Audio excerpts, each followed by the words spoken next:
그때 귀신 들려 눈 멀고 말 못하는 사람을 데리고 왔거늘 예수께서 고쳐주심에 그 말 못하는 사람이 말하며 보게 된지라. 무리가 다 놀라 이르되 이는 다윗의 자손이 아니냐 하니, 바리새인들은 듣고 이르되 이가 귀신의 왕 바알세부를 힘입지 않고는 귀신을 쫓아내지 못하느니라 하거늘, 예수께서 그들의 생각을 아시고 이르시되 스스로 분쟁하는 나라마다 황폐하여질 것이요 스스로 분쟁하는 동네나 집마다 서지 못하리라. 만일 사탄이 사탄을 쫓아내면 스스로 분쟁하는 것이니 그리하고야 어떻게 그의 나라가 서겠느냐. 또 내가 바알세부를 힘입어 귀신을 쫓아내면 너희의 아들들은 누구를 힘입어 쫓아내느냐. 그러므로 그들이 너희의 재판관이 되리라. 그러나 내가 하나님의 성령을 힘입어 귀신을 쫓아내는 것이면 하나님의 나라가 이미 너희에게 임하였느니라. 사람이 먼저 강한 자를 결박하지 않고서야 어떻게 그 강한 자의 집에 들어가 그 세간을 강탈하겠느냐. 결박한 후에야 그 집을 강탈하리라. 나와 함께 아니하는 자는 나를 반대하는 자요 나와 함께 모으지 아니하는 자는 해치는 자니라. 그러므로 내가 너희에게 이르노니 사람에 대한 모든 죄와 모독은 사하심을 얻되 성령을 모독하는 것은 사하심을 얻지 못하겠고, 또 누구든지 말로 인자를 거역하면 사하심을 얻되 누구든지 말로 성령을 거역하면 이 세상과 오는 세상에서도 사하심을 얻지 못하리라. 자, 여러분, 우리가 말씀을 읽을 때 또 하나의 유익은 말씀을 읽어야, 말씀 앞에 서야 내가 이것을 믿는 자인지 아닌지를 계속해서 발견하게 되는 은혜가 우리에게 주어진다는 겁니다. 오늘도 여러분 말씀을 보니까요, 저 이거 넘기는 거 제가 안 가지고 있네요. 혹시 거기 있나요? 예, 저 좀 주셔요. 오늘 본문을 보니까 귀신 들려서 눈이 멀고 말을 못하는 사람, 이렇게 표현되어 있거든요.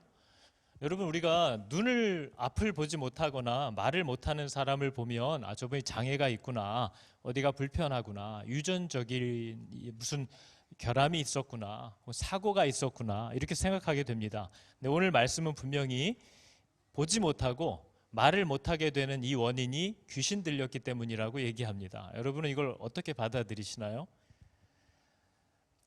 물론 이런 일을 만나는 사람들 보고 다 저거 귀신 들렸구나 이렇게 생각하라는 얘기가 아닙니다. 그러나 영과 육은 연결되어 있어서 귀신이 들렸다라는 말의 정확한 의미는 그 사람이 귀신의 통치 아래에 있다는 뜻입니다.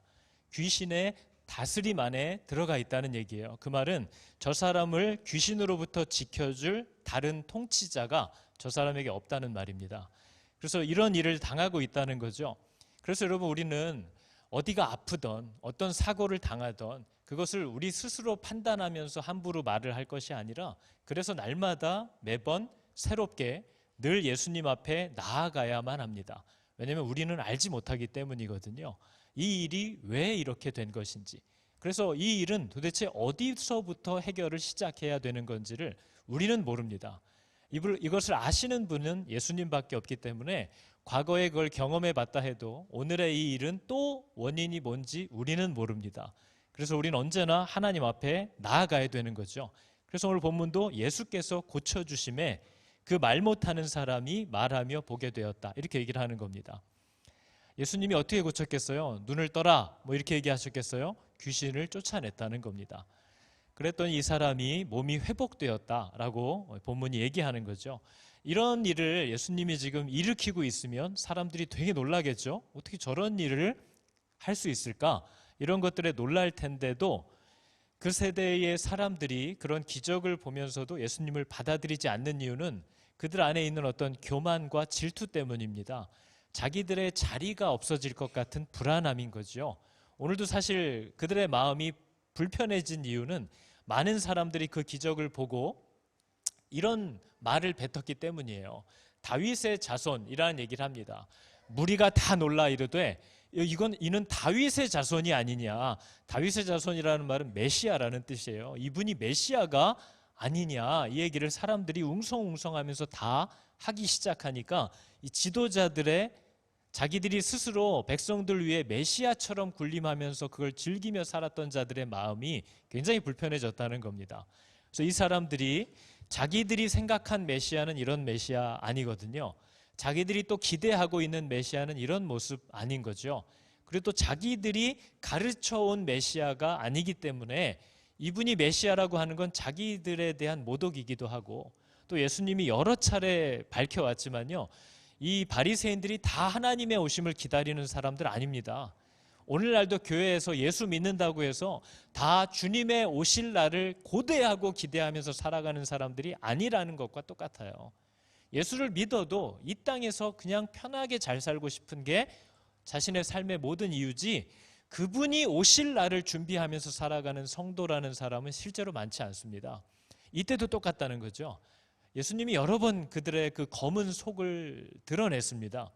이 바리새인들은 메시아가 올 거라는 걸 늘 자기들이 가르치긴 하지만 그 메시아를 기다리지도 않아요.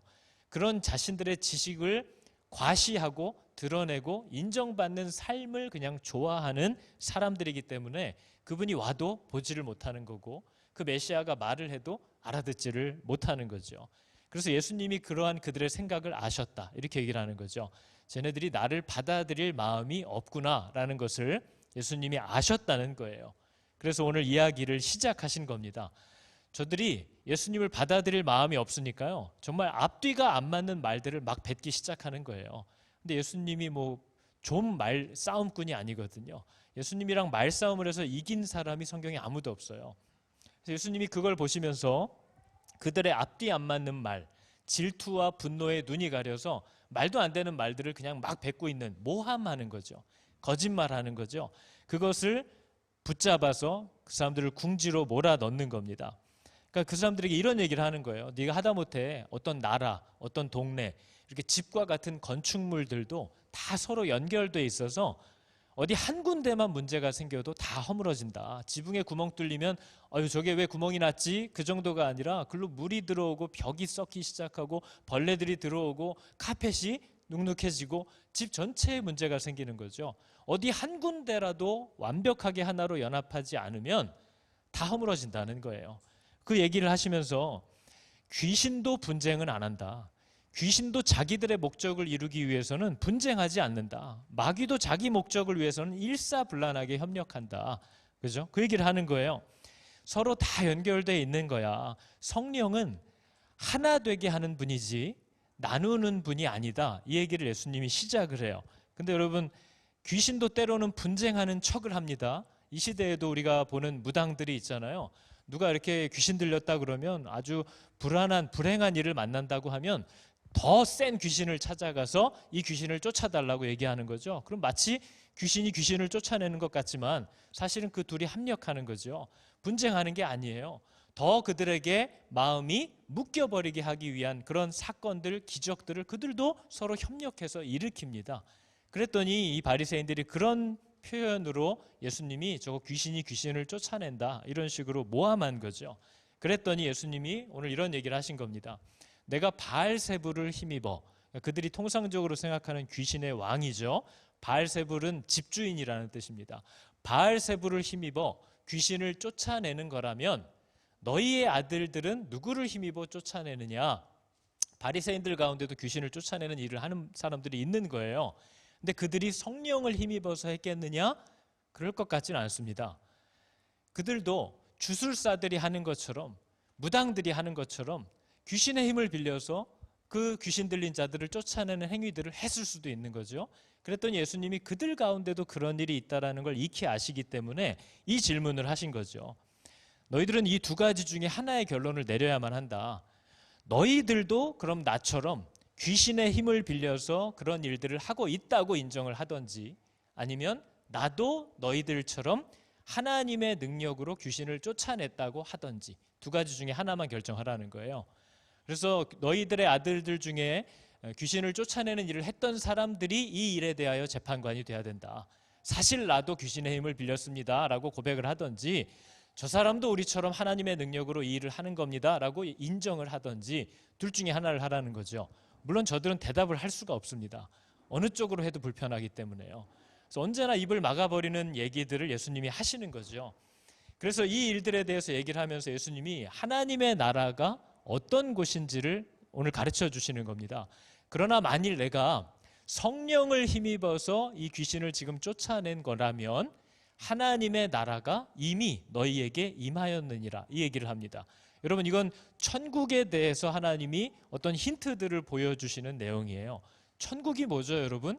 천국이 뭐 하는 곳인가요? 천국은 몇 시에 일어날까요?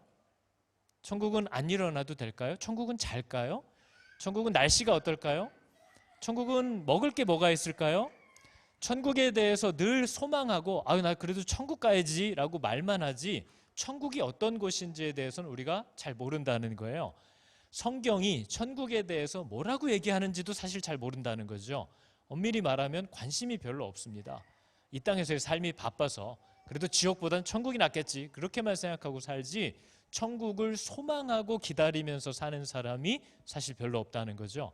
근데 오늘 예수님이 가르쳐 주신 천국이 무엇이냐라는 걸 보면요, 천국은 하나님의 통치가 이루어지는 곳입니다.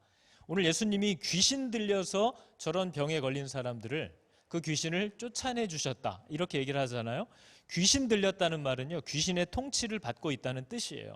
이 사람이 그 귀신 이외에 이 귀신으로부터 자기를 지켜줄 어떤 능력을 가진 다른 존재가 없다는 겁니다. 그래서 이 귀신이 쫓겨났다라는 것은 다른 통치자가 이 사람 안에 들어왔다라는 뜻이에요. 절대로 귀신은 스스로 나가지 않습니다. 밀려나야 나가는 거죠. 성경은 사람이 집이라고 얘기를 합니다. 너희가 성령의 전인 줄을, 집인 줄을 알지 못하느냐.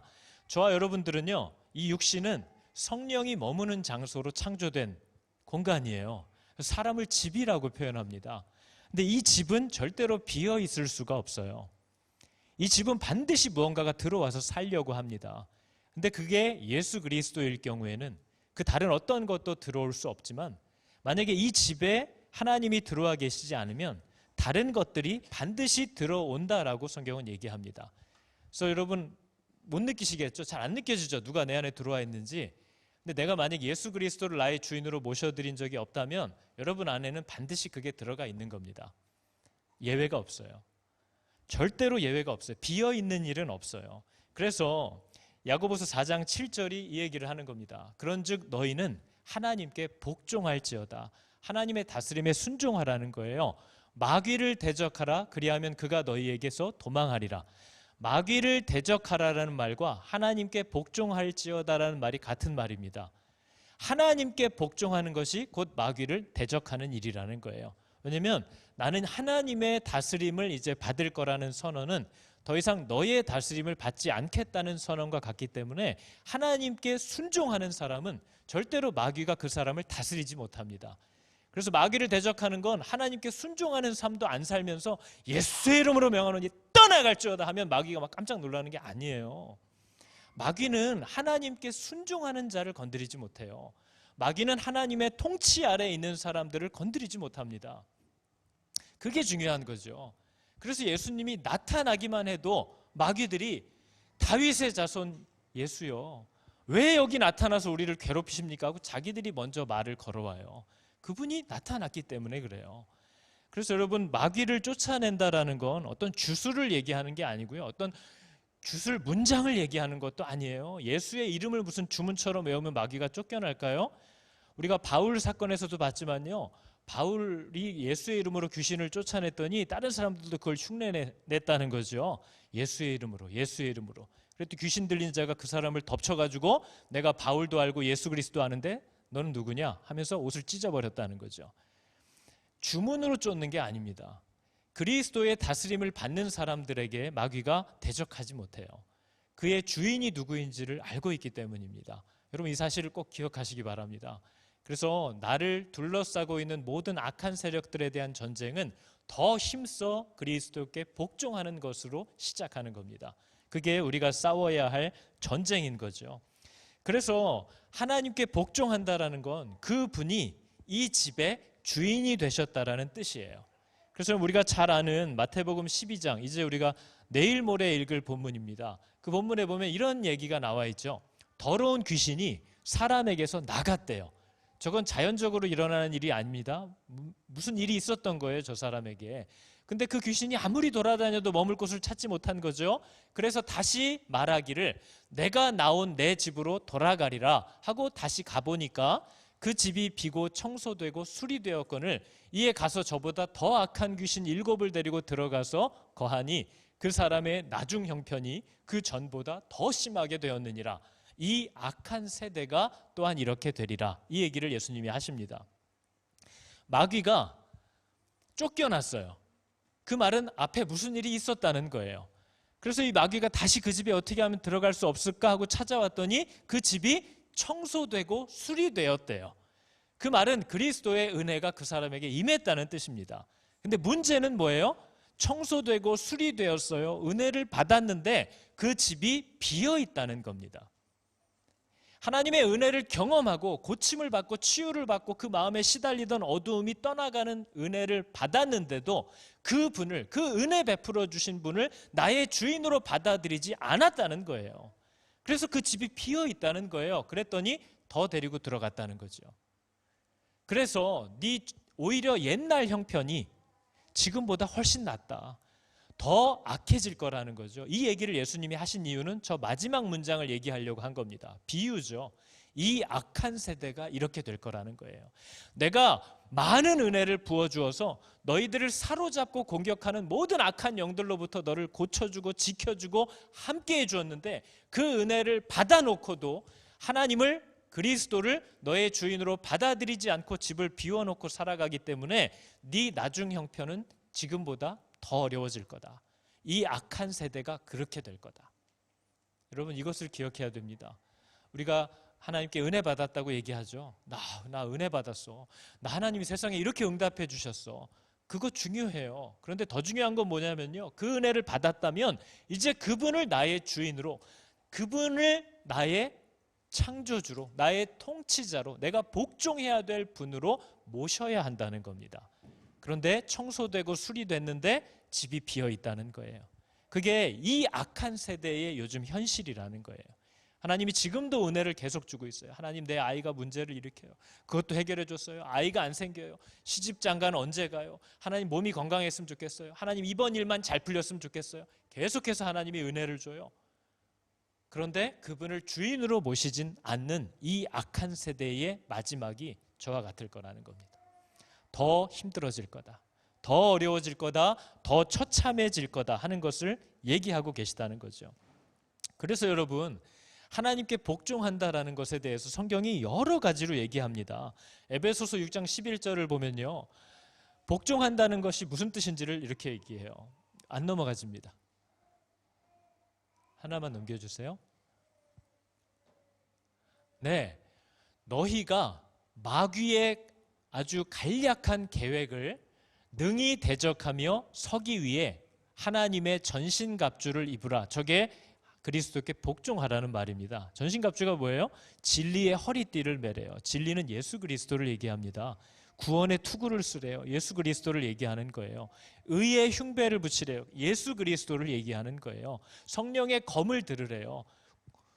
구원의 복음의 신을 신으래요. 그게 다 뭐예요? 예수 그리스도로 온몸을 무장하라는 거예요. 그리스도께 복종하라는 얘기입니다. 전신갑주를 입으라는 얘기가 그 뜻이에요. 우리가 또 잘 아는 로마서 12장의 말씀이 뭡니까? 너희 몸을 하나님이 기뻐하시는 거룩한 산제사로 드려라. 이것이 너희가 드릴 영적 예배다. 저게 바로 전신갑주를 입는 거예요. 저게 바로 그리스도께 복종하라는 뜻입니다. 너의 모든 것을 그분에게 산 제물로 드리라는 거예요. 그분의 것이 되라는 거죠. 다 그리스도의 통치와 다스림을 받으라는 뜻입니다. 그죠? 그래서 우리가 예수 그리스도를 뭘 닮아야 하느냐에 대해서 성경은 죽기까지 복종하신 그리스도를 닮으라는 겁니다.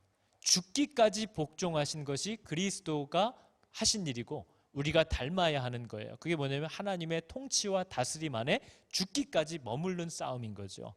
나는 끝까지 하나님의 다스림대로 살고 그 안에만 머무를 거야. 그 싸움을 승리하신 예수 그리스도의 뒤를 따르라는 거예요. 그게 바로 그리스도께 복종하라는 뜻이고요. 그분을 이 집의 주인으로 삼으라는 뜻이고요. 그게 바로 전신갑주를 입으라는 뜻이고요. 그게 바로 산 제물로 너를 드리라는 똑같은 뜻입니다. 그러니까 성경은 계속해서 저와 여러분을 하나님의 나라, 천국으로 들여보내기 위해서 하나님의 다스림을 받으라고 얘기하는 겁니다. 너 하나님께 복종해라. 너 하나님께 순종해라. 그게 천국이라는 거예요. 하나님의 다스림이 임했다는 거죠. 오늘 예수님이 만약 내가 지금 성령을 힘입어서 이 귀신이 쫓아나간 거라면 여기에 이미 하나님의 나라가 임했다는 거예요. 왜냐하면 하나님의 나라는 하나님의 뜻이 이루어지는 곳이거든요. 하나님의 통치에 복종하는 자리가 하나님의 나라예요. 그렇게 세상은 하나님의 나라로 펼쳐지기 시작하는 거죠.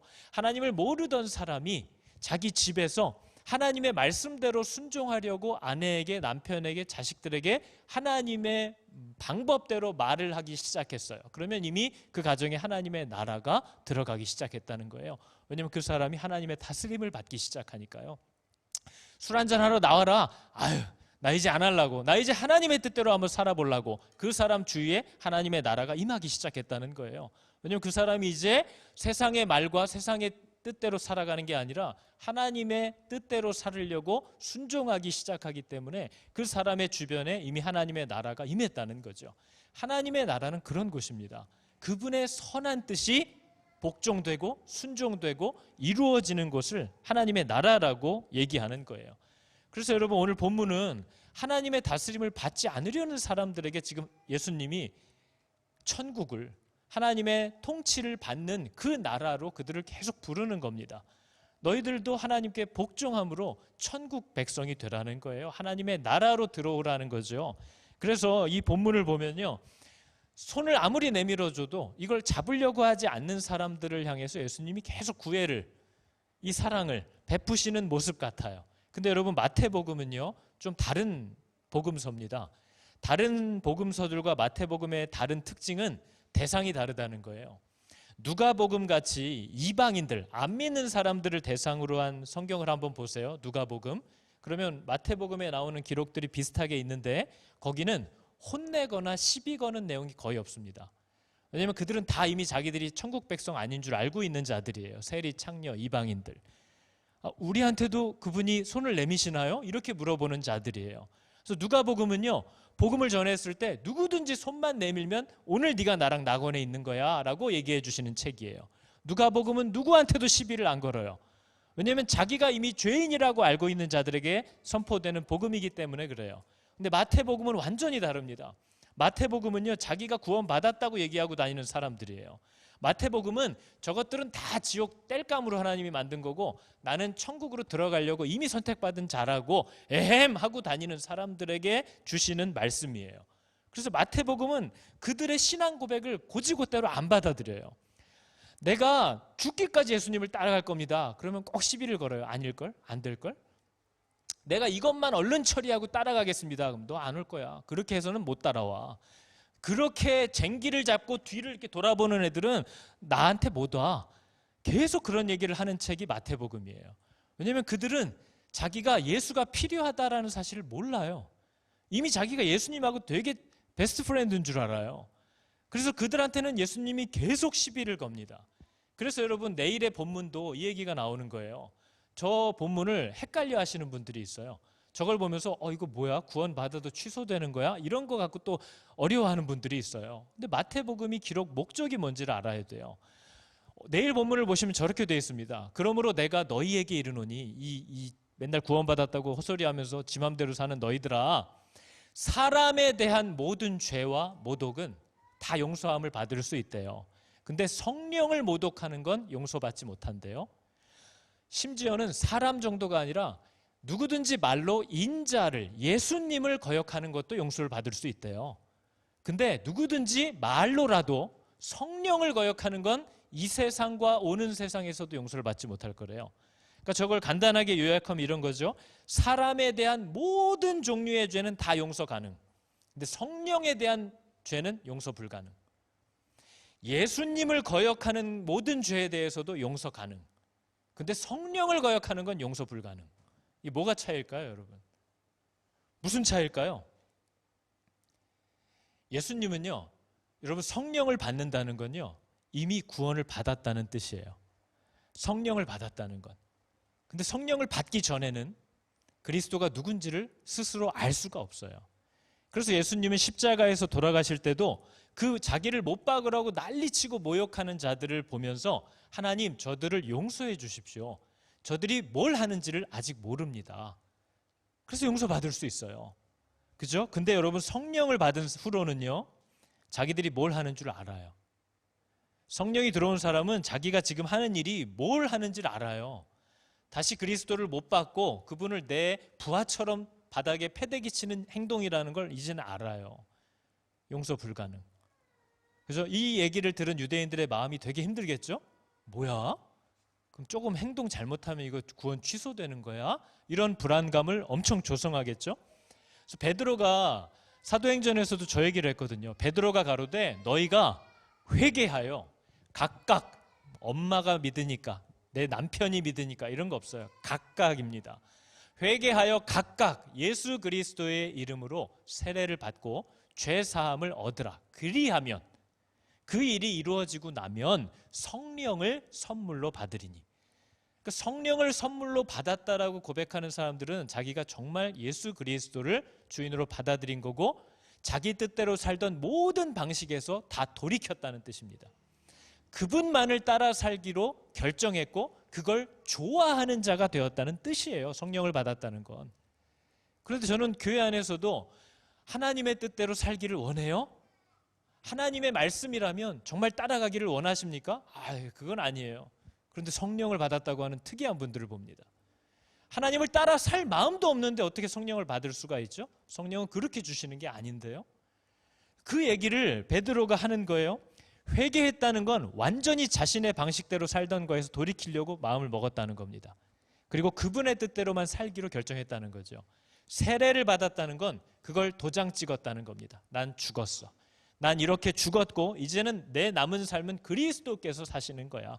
난 그분만을 따라 사는 거야. 그럴 때 성령이 임한대요. 성령이 임했다는 건 주인이 입주했다는 겁니다. 그 주인이 입주했기 때문에 내 안에 있던 그 어떤 것도 더 이상 내 안에 들어오지 못한다는 뜻이에요. 입주 끝났다는 얘기죠.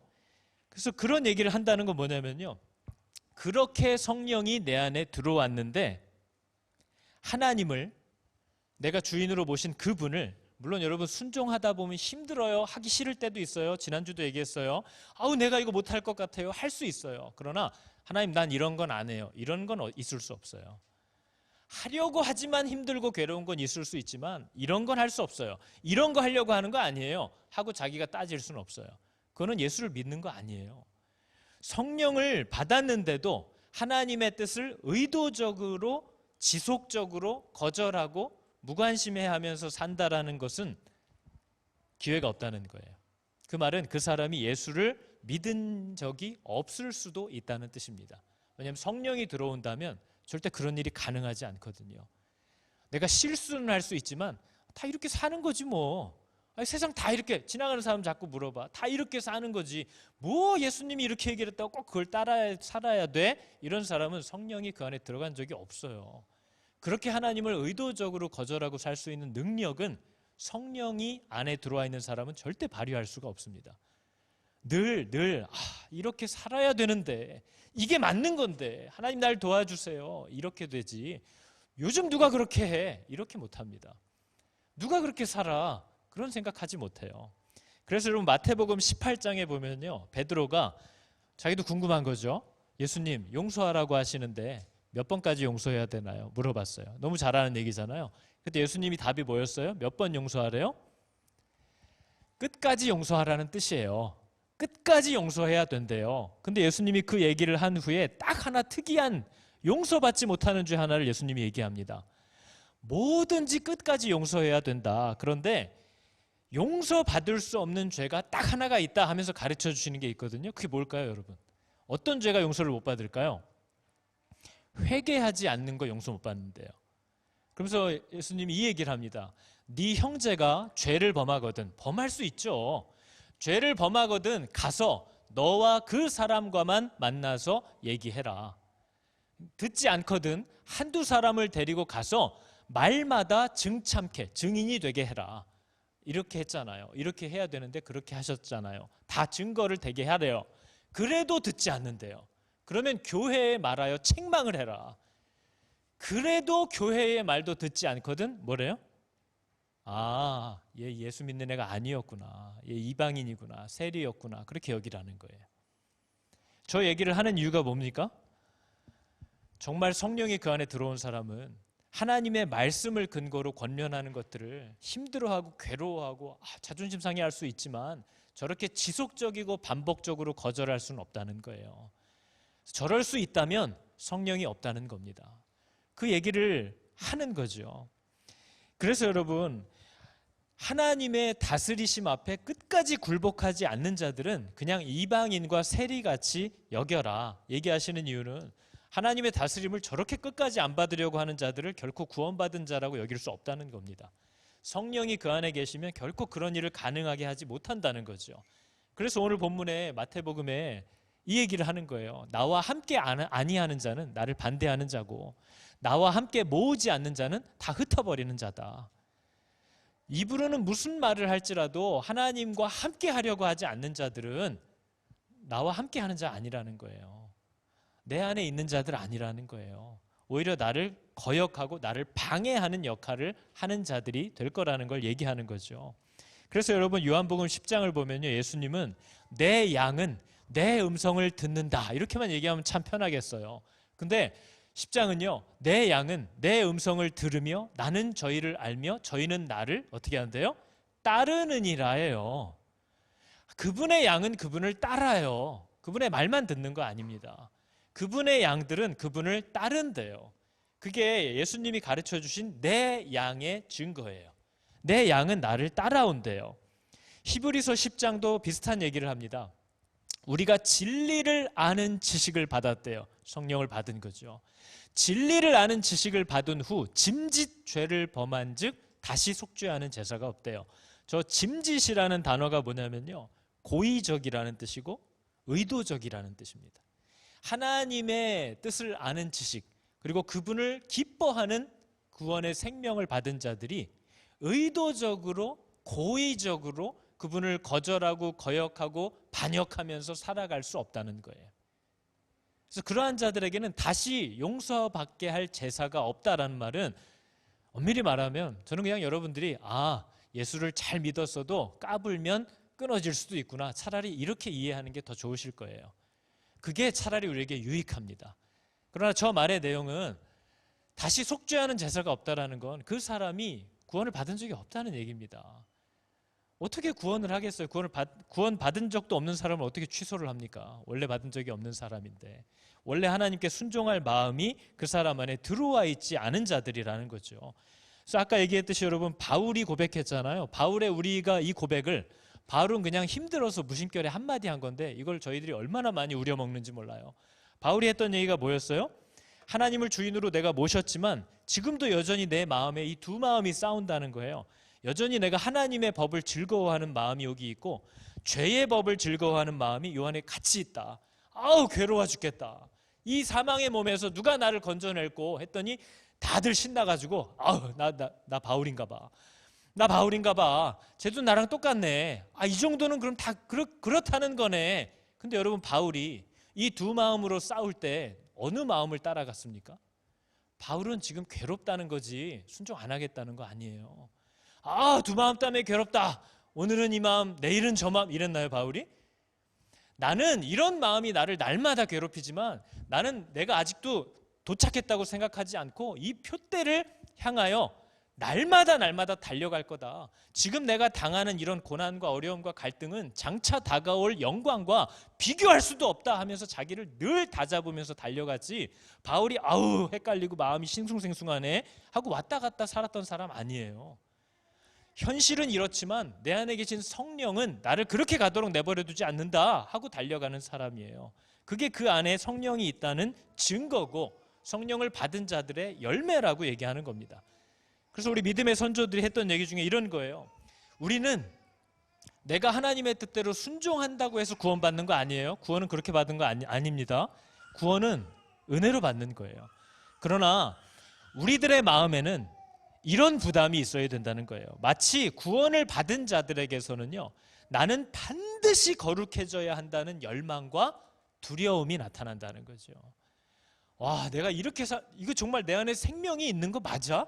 내가 정말 하나님의 백성이긴 해?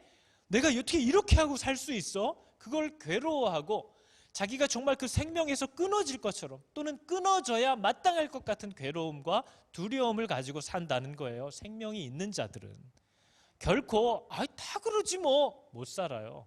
그렇게 살 수 없다라는 걸 얘기하는 거죠. 구원 받아도 죄 지으면 구원 취소된다는 말이 아닙니다. 구원을 받았는데도 거룩함에 대한 열망이 없다면 구원받은 적이 없을 수도 있다는 뜻이라는 뜻이에요. 그래서 요한일서가 이렇게 얘기하죠. 주를 향하여 이 소망을 가진 자마다 그분의 깨끗하심 같이 자기를 깨끗하게 하느니라. 저게 반드시 성령이 임한 사람들에게 나타나는 일이에요. 그래서 바울이 얘기를 했잖아요. 내가 내 몸을 쳐서 복종하게 하는 것은 내가 남에게는 이 복음을 다 전파해놓고 가르쳐놓고 도리어 나는 그 복음대로 순종하지 않고 살다가 버림을 받을까 두려워함이로다. 바울이 두려워해요. 내가 복음은 남들에게 다 이렇게 해야 된다고 가르쳐놓고 나는 그분을 못 따라가다가 버림을 받을까 봐. 야, 내가 그러면 어떻게 해? 하고 자기 몸을 쳐서 복종하게 한대요. 저게 성령이 임한 사람들에게서 나오는 전쟁입니다. 싸움이에요. 두 마음이 있으니까 뭐 오늘 내일은 이렇게 그런 게 아니고요. 나 이거 어떡하지? 이 마음 내가 어떻게 하지? 하고 그것 때문에 괴로워하고 싸우는 일이 일어난다는 거죠. 여러분, 예수님이 오실 때 두려운 일은 이겁니다. 예수님이 오시면요, 하나님의 집에서 심판을 시작하는 거예요. 예수님이 오시면 세상이 심판받을 줄로 착각하지 마십시오. 성경은 세상은 이미 심판받았다고 얘기했어요. 세상은 이미 생명이 없습니다. 세상은 이미 정죄받았고요, 사망 선고를 받은 곳이에요. 하나님이 예수 그리스도가 이 땅에 다시 오시는 날 심판자로 오시겠다고 한 것은 교회에 오시겠다는 겁니다. 믿는다고 하는 자들 안에서 심판을 시작하겠다는 거예요. 세상은 이미 정죄받았어요. 예수님이 다시 오실 때는요, 그때 이루어질 심판은 자기 스스로 믿는다고 얘기하는 자들 가운데 알곡과 가라지를 가르는 심판입니다. 똑같은 땅에서 똑같은 물과 똑같은 햇볕을 공급받으면서 살았는데도 그 속에 그리스도라는 알곡을 품은 식물과 그 속에 그리스도를 품지 않고 살고 있는 식물을 하나님이 가르신다는 거예요. 예수님은 그걸 위해서 오시는 분입니다. 같은 초원에서 똑같은 풀을 뜯어먹고 자랐는데도 주인의 음성을 들으면 따라가는 양과 주인의 음성을 들어도 지고집대로 돌아다니는 염소를 이제 가르겠다는 뜻이에요. 예수 그리스도가 구름 타고 다시 오실 때 하실 심판은 교회에 임하는 심판입니다. 믿는다고 하는 자들 가운데 임하는 심판이지 세상을 심판하는 거 아니에요.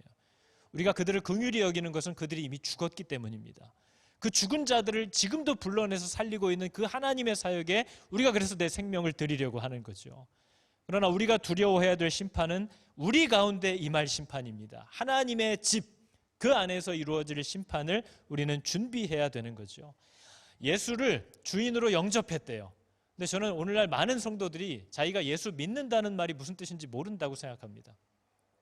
예수를 영접했대요. 그런데 자기 생각과 자기 마음과 자기 계획대로만 살아갑니다. 주인의 명령을 거부하는 거잖아요. 하나님의 뜻을 궁금해하지도 않아요. 그분의 뜻을 묻지도 않아요.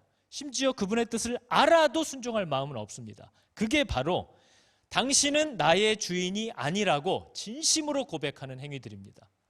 그것은 절대로 성령이 임한 자들에게서 나올 수 없는 모습입니다. 그분의 주인의 뜻을 궁금해하지 않는 것, 주인의 말씀을 들으려고도 하지 않는 것, 그게 내 안에 생명이 없음을 경고할 수 있는 어떻게 보면 가장 큰 증거가 된다는 걸 우리는 알아야 하는 거죠. 내 안에 성령이 정말 계시는지 아니 계시는지 우리는 마지막 날까지 확인하면서 그 길을 가야 됩니다. 이 길을 완주한 후에 우리는 내가 믿음 안에 있었구나, 내가 구원받은 자였구나 라는 걸 알 수 있는 거지, 이 땅에서 내 마지막이 오지도 않았는데 그걸 알 수 있는 방법은 없어요. 성경 어디에서도 네 구원을 확신하라고 얘기하지 않습니다. 날마다 너의 구원을 드러내라고 얘기합니다. 그 생명이 내 안에 있구나, 이걸 오늘도 보는 거죠. 감사하구나, 내가 지금도 하나님을 사랑하고 그분의 뜻대로 살려는 마음이 내 안에 있구나. 내일도 보니까 있어요. 모레 보니까 없어요. 하나님 이게 어떻게 된 겁니까? 다윗이 얼마나 불안해하면서 살았습니까? 내 안에 생명이 없다는 거예요. 하나님 사랑함이 없다는 거예요. 주여 나를 도와달라는 거예요. 그리고 또 지나다 보니까 난 여호와로 기쁘다는 거예요. 내 안에 생명이 있는 줄을 다시 알았다는 거예요. 이 싸움을 평생 해야 합니다. 저와 여러분에게도 하나님이 그걸 요구하는 거죠. 성령은요, 구원이 마치 나의 거룩한 행위에 달려있는 것 같은 부담을 줍니다. 내가 그분의 뜻대로 살지 못하면 구원 못 받을 것 같은 불안함을 성령은 줍니다. 그걸 이상히 여기려고 하거나 무슨 신학적 교리라 논리로 변명을 해가지고 자기 스스로를 안심하려고 하지 마세요. 우리 이렇게 생각하면 됩니다. 평안을 주시면 정말 감사하구나. 그러나 내가 그분의 뜻대로 살지 못하면 이러다가는 구원을 받았어도 내가 이렇게 까불면서 살다가는 끊어질 수도 있지. 그렇게 생각하셔야 됩니다. 그게 유익하죠. 그리고 그 두려움으로 하나님 앞에 돌아가야 하는 거죠. 여러분, 이 찬양은 할머니들만 부르는 찬양은 아닙니다. 오늘날 우리들이 다 불러야만 하는 찬양이죠. 우리가 그래서 예수가 필요한 겁니다. 주님여, 이 손을 꼭 잡고 가소서.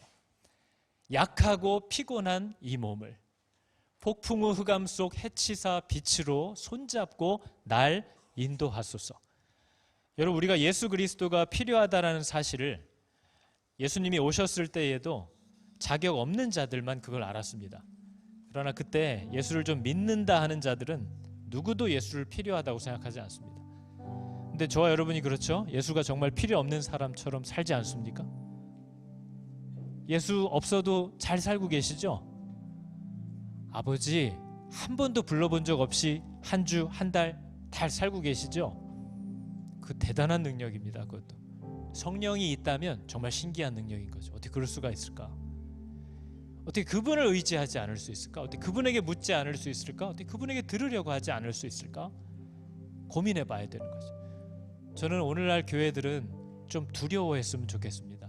평안을 주려고 하시지 않을 거라고 저는 확신합니다. 하나님이 오늘날 이 잠자고 있는 교회들에게 계속 평안을 주려고 하실까요? 두려움을 주시는 것이 사랑입니다. 깨닫게 하는 것이 은혜인 거죠. 여러분, 시간 함께 찬양할 때에 내가 정말 저분이 필요하다라는 사실을 알았으면 좋겠습니다. 귀신을 쫓아내 주셨더니요, 예수를 쫓아내려고 그래요. 여러분은 귀신과 예수 중에 누구를 쫓아낼 건지를 정하셔야 됩니다. 우리 시간 함께 찬양할 텐데요, 이분만이 내 삶의 소망이 되는 줄을 꼭 발견하게 되는 성령의 은혜가 있기를 축복합니다. 주님요, 이 손을 꼭 잡고 가소서. 주님요, 이 손을 꼭 잡고 가소서. 약하고 피곤한 이 몸을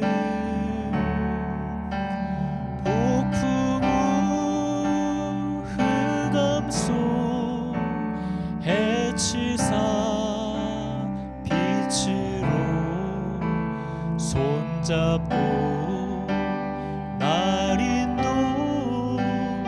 인도하소서. 다시 한번 할까요? 주님요, 이 손을 잡고 가소서. 주님여, 이 손을 꼭 잡고 가소서. 약하고 피곤한 이 몸을 폭풍 후 흑암 속 해치사 빛으로 손잡고 날 인도하소서. 인생이 힘들고 고난이 겹칠 때, 인생이 힘들고 고난이 겹칠 때 주님여, 날 도와 주소서.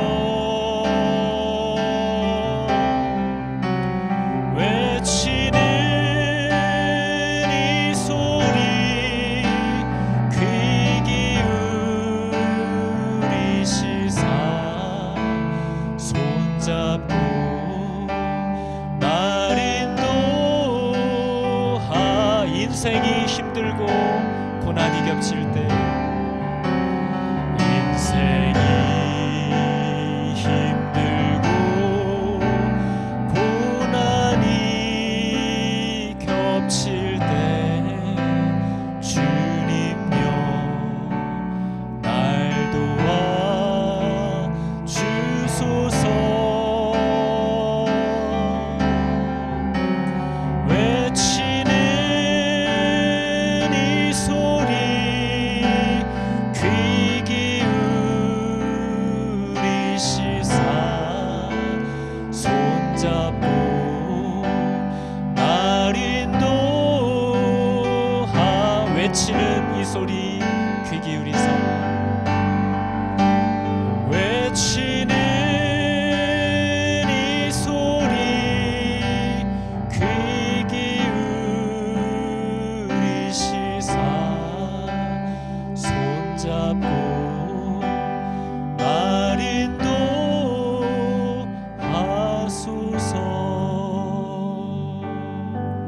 기도하겠습니다. 하나님, 예수 그리스도를 만나고도 그 은혜를 경험하고도 그분을 주인으로는 받아들이지 않고 있는 이 악한 세대가 바로 저희들입니다. 하나님의 은혜를 늘 갈망하고 늘 하나님의 응답을 구하지만 당신을 나의 주인으로는 모시지 않는 빈집되어 살아가는 악한 세대가 바로 저희들임을 하나님 고백합니다. 늘 하나님께 기도하고 하나님의 말씀 본다 하고 예수를 믿는다고 하지만 그 예수를 나의 주인으로는 모시지 않고 그분에게 죽기까지 복종하는 그 부르심에는 반응하지 않고 내 생각과 내 원하는 것을 따라 살아가고 있는 이 악한 세대가 하나님 나라는 것을 깨닫게 되는 은혜를 주여 허락하여 주시옵소서. 우리의 나중 형편이 이전보다 더 안 좋아질 것이라는 것을 가르쳐 주셨는데 아버지, 우리는 이 일이 왜 일어나는지도 알지 못하고 늘 하나님 앞에 불평과 원망만 할 뿐 당신을 이 집의 주인으로는 모시지 않는 그런 악한 결정들을 늘 하면서 저렇게 바리새인들과 같이 늘 예수를 만날 때마다 그분을 쫓아내고 몰아내면서 살아갑니다. 하나님, 성령을 우리에게 허락하여 주사 내 눈을 여시고 내 마음을 열어주셔서 우리의 삶이 왜 곤핍해졌는지를 깨닫게 하여 주시고 내 눈과 내 입이 왜 열리지 않고 있는지를 깨닫게 하여 주시옵소서. 음식으로, 좋은 약으로 나를 고칠 수 있는 것이 아니라 정말 오직 성령으로 해결할 수 있는 많은 문제가 내 앞에 닥쳐왔음을 깨닫게 하여 주셔서 하나님, 이 절망 속에서 헤어나갈 수 있는 문을 저희로 보게 하여 주시옵소서. 하나님의 은혜를, 하나님의 구원의 능력을 아버지 간절히 구하오니 주여 내 손을 잡아주시고 나를 당신의 나라와 당신의 생명 가운데로 인도하여 주시옵소서. 여호와는 내게 복을 주시고 너를 지키시기를 원하며 여호와는 그의 얼굴을 비추사 은혜 베푸시기를 원하며 여호와는 그 얼굴을 너에게로 향하여 드사 평강 주시기를 원하노라. 아멘.